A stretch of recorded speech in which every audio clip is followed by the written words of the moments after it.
नमस्कार, आप देख रहे हैं न्यूज 24 मध्य प्रदेश छत्तीसगढ़ और मैं हूं आपके साथ सत्यम गौर। बुलेटिन की शुरुआत बड़ी खबर के साथ करेंगे। दतिया उपचुनाव के लिए नामांकन का आज आखिरी दिन है। बीजेपी प्रत्याशी आशुतोष तिवारी दाखिल करेंगे पर्चा। सीएम डॉक्टर मोहन यादव की मौजूदगी में दाखिल करेंगे नामांकन। बीजेपी प्रदेश अध्यक्ष हेमंत खंडेलवाल, संगठन महामंत्री भी मौजूद रहेंगे। डिप्टी सीएम जगदीश देवड़ा, नरोत्तम मिश्रा भी रहेंगे मौजूद। किला चौक पर चुनावी आम सभा को सीएम करेंगे संबोधित। ये बड़ी जानकारी हम आप तक पहुंचा रहे हैं। नामांकन का आज आखिरी दिन है। बीजेपी प्रत्याशी आज अपना पर्चा दाखिल करेंगे। उनके साथ नरोत्तम मिश्रा भी मौजूद रहेंगे और इसके साथ ही प्रदेश के मुख्यमंत्री डॉक्टर मोहन यादव भी मौजूद रहेंगे। ये बड़ी जानकारी हम आप तक पहुंचा रहे हैं, जहां आपको बताते चले कि आज नामांकन का आखिरी दिन है और ऐसे में आज बीजेपी प्रत्याशी अपना पर्चा दाखिल करेंगे। बताया जा रहा है कि मुख्यमंत्री डॉक्टर मोहन यादव आज एक आम सभा को भी संबोधित करेंगे। तो बड़ी जानकारी इस वक्त की हम आप तक पहुंचा रहे हैं। नामांकन का आज आखिरी दिन, ऐसे में बीजेपी प्रत्याशी आशुतोष तिवारी अपना पर्चा दाखिल करेंगे। उनके साथ नरोत्तम मिश्रा, डिप्टी सीएम, मुख्यमंत्री डॉक्टर मोहन यादव सहित तमाम नेता मौजूद रहेंगे।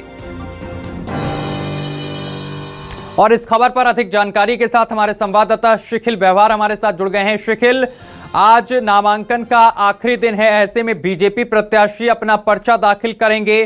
क्या कुछ ताजा जानकारी, कब वो पर्चा दाखिल करेंगे?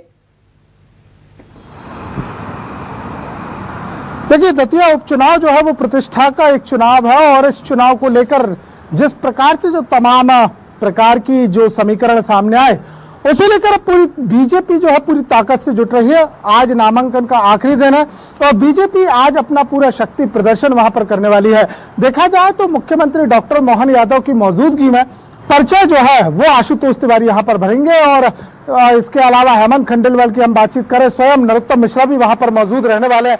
तो यूं कहा जाए पूरे प्रदेश के जो बड़े चेहरे बीजेपी के हैं, वो मां पीताम्बरा की नगरी दतिया में आज बीजेपी के प्रत्याशी जिस प्रकार से जो घोषित किए गए हैं उनका आज नामांकन दाखिल करेंगे।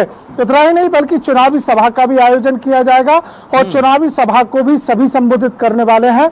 चुनावी सभा जो है वो लगभग 2 बजे से शुरू यहाँ पर होगी और ये जो सभा की जानी है ये किला रोड पर सभा की जानी है और ये देखने वाली बात होगी कि आखिर किस प्रकार से क्या जो है बीजेपी इस बार हमलावर यहाँ पर होती है, क्योंकि जो टिकट को लेकर जिस प्रकार से घमासान हमने देखा उसे लेकर खासा हमलावर जो है वो कांग्रेस पहले दिखाई दे रही थी और इसको लेकर खासी रणनीति भी जो है वो तैयार की गई है और अब जो है चुनावी बिगुल बज चुका है और अब आज जो है ना सिर्फ नामांकन दाखिल किया जाएगा बल्कि चुनावी सभा जो है वो भी की जाएगी।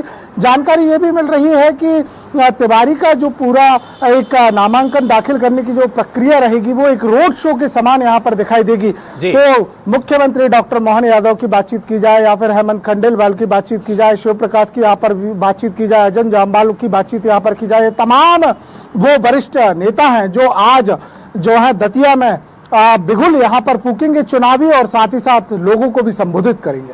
जी शिखिल, ऐसे में अगर आशुतोष की बात की जाए तो आशुतोष के लिए ये चुनावी लड़ाई कितनी चुनौतीपूर्ण रहने वाली है? देखिए, दतिया में अगर हम बातचीत करते हैं तो दतिया में खासा पुराना उनका एक खुद का एक ओहदा रहा है, उनका एक जनसंपर्क रहा है और मध्य प्रदेश की राजनीति में प्रदेश पदाधिकारियों के पद पर रहे हैं।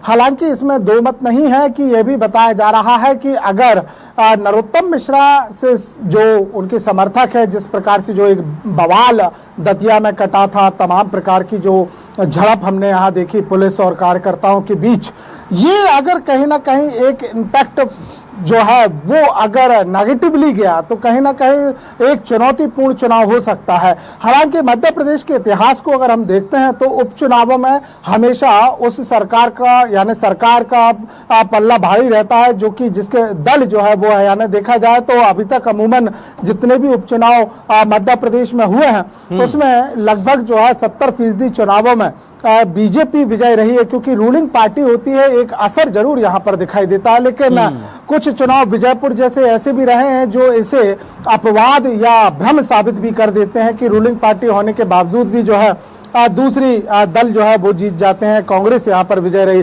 लेकिन इस वक्त देखा जाए तो ये समीकरण बड़े जो है उलझे हुए से यहाँ पर नजर आ रहे हैं। एक तरफ देखा जाए तो ब्राह्मण प्रत्याशी उतारा गया, दूसरी तरफ घनश्याम यहाँ पर है, सिंह है, जो इनकी पकड़ अगर हम बातचीत यहाँ पर करते हैं तो वो भी पहले जो है विधायक रह चुके हैं। एक उनका खुद का एक समीकरण यहाँ पर नजर आ रहा है।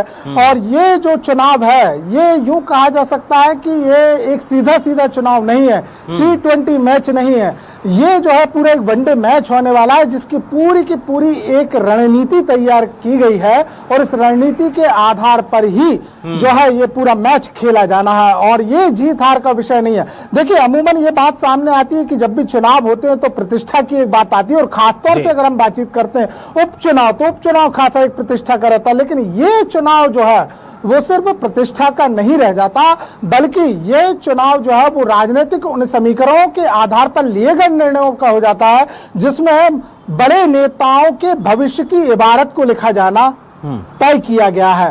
तो ये बहुत बड़ा एक फैक्टर है संगठन के लिए कि आखिर किस प्रकार का क्या निर्णय लिया, उस पर कितने खरे उतरे, ये तमाम। जी बिल्कुल। शिखिल आप हमारे साथ बने रहिए, आगे भी आपसे खबर पर अपडेट लेंगे।